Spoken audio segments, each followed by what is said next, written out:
কলা পৃথিবীর অন্যতম জনপ্রিয় ফল। সহজলভ্যতা, পুষ্টিগুণ এবং সুস্বাদু হওয়ার কারণে কলা আমাদের প্রতিদিনের খাদ্য তালিকায় অন্যতম স্থান পেয়েছে। এই কলা বিভিন্ন প্রকার পুষ্টি উপাদান যেমন ভিটামিন, খনিজ এবং অ্যান্টিঅক্সিডেন্ট সমৃদ্ধ।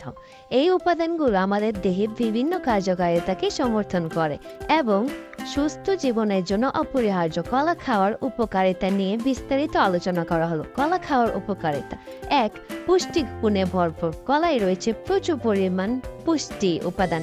একটি মাঝারি আকারের কলায় প্রায় ১০৫ ক্যালোরি, ২৭ গ্রাম কার্বোহাইড্রেট, ৩ গ্রাম ফাইবার, ১ গ্রাম প্রোটিন এবং ১৪ গ্রাম চিনি থাকে। এছাড়াও কলায় রয়েছে ভিটামিন সি, ভিটামিন বি6 এবং পটাশিয়াম, যা শরীরের জন্য অত্যন্ত গুরুত্বপূর্ণ। ২. হৃদরোগের ঝুঁকি কমায়।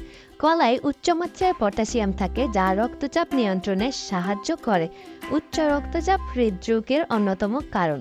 নিয়মিত কলা খেলে উচ্চ রক্তচাপ নিয়ন্ত্রণে থাকে, ফলে হৃদরোগের ঝুঁকি কমে।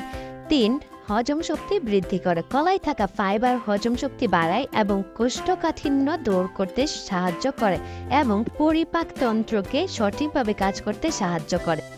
এরকম আরও নতুন নতুন ভিডিও পেতে আমার ইউটিউব চ্যানেল RZH হেলথ টিপসের পাশে থাকবেন এবং পাশে থাকা বেল আইকনটি বাজিয়ে দেবেন এবং লাইক কমেন্ট করে পাশে থাকবেন। ধন্যবাদ।